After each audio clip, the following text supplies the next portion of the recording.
Tyler's kiln had always stood at the edge of town like a foundry for broken promises. By day, it was a squat brick building with a faded sign and boarded windows. By dusk, it turned into a silhouette. People walked around, never inside. Locals whispered about the bell that never stopped ringing and the smoke that smelled faintly of iron and old bread. Tyler's kiln, they said quietly, kept its own hours. Those who dared glance through the grimy front window said the interior looked frozen. Rows of cracked stools, a long oak bar dulled by years of hands and smoke, and lanterns that hung but never lit. The air was the strangest thing, a dry, metallic tang with a sweet undertone, like burnt molasses and coins. Sound seemed swallowed here, as if the room held its breath and cursed those who exhaled. At the rear of the bar, behind a rusted door, sat the kiln, a hulking iron oven with a pocked surface and a hatch like a mouth. Tyler had welded it in decades ago when the place doubled as a pottery shop. When it was cold, the kiln was a relic. When it burned, patrons swore they smelled bread baking alongside old pennies. People who worked the bar said the flames never looked right, blue at the tips where they should be orange, and they cast no heat on your skin. Tyler himself belonged to rumor, a gaunt man with clay-stained hands and an apron that never seemed clean. In an old photograph tacked behind the bar, he smiled with an unsettling angle, one side of his mouth higher than the other, eyes already shadowed. Beside the picture lay a black leather ledger. The pages inside weren't lists of tabs.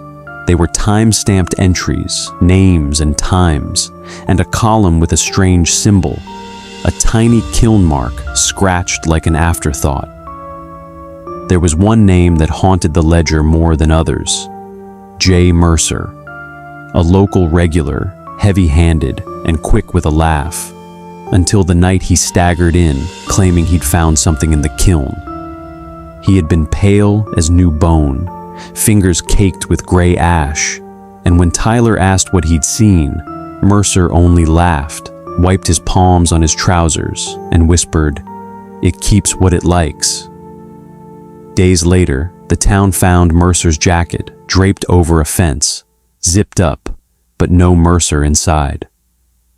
On certain nights, a bell would toll inside Tyler's kiln at midnight, though the bar had no bell. People across town heard it, a muffled, laboring clang like metal striking metal in slow motion. Those who woke to it claimed their dreams soured immediately afterward. Sleep turned into a corridor where something padded quietly just behind them. Some swore they saw a shadow at their doorway, rimmed faint blue as if lit from inside a kiln. One autumn, a young bartender named Liza answered an ad and found the wage too good to refuse. She worked nights more often than days, learning to polish the bar under Tyler's indifferent watch. On her first week, she noticed things. The beer taps never froze, yet bottles sat clouded with a film. The jukebox played songs warped at the edges, like listening underwater.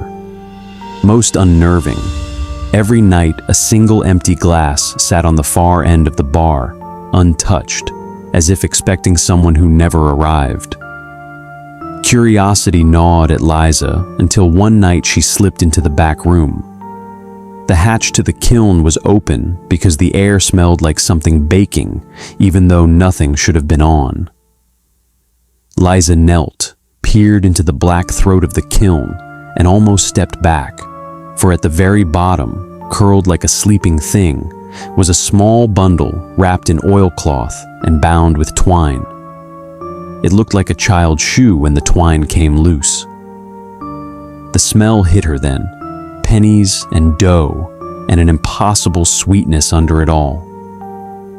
Back at the bar, Liza flipped through the ledger again, hands trembling.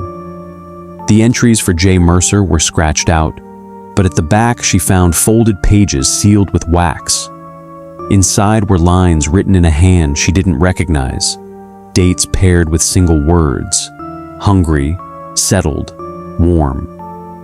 Under those words, someone had penciled faces, not complete heads, but mouths and eyes, arranged like inventory.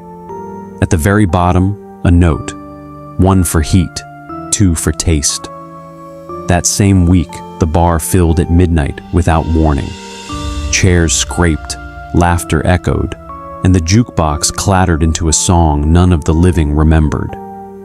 The regulars sat in their exact places, faces paper-thin and gray, humming as if to a memory. Liza watched from behind the bar as figures approached the kiln door, each one carrying something wrapped in cloth, keys, teeth, a child's toy, and dropped them through the hatch without looking back. When the last parcel fell, the kiln exhaled a sound like a satisfied throat. Liza ran then, out the front, down the alley, into fog that felt like fingers snagging her clothes. She texted a friend. The message wouldn't send. She drove until the road blurred and the radio spat static. When she turned back the next morning, the bar sat mute, doors locked. Tyler's kiln had become just another closed storefront, except for the bell. Tiny scorch marks ringed its frame, and in the dust on the threshold lay a child-sized shoe, perfectly clean. Word traveled, and then it didn't. Families asked. Police checked the ledger and found the pages blank. Mercer's name vanished from every record but one, the photograph in the bar that somehow had been moved to the front window.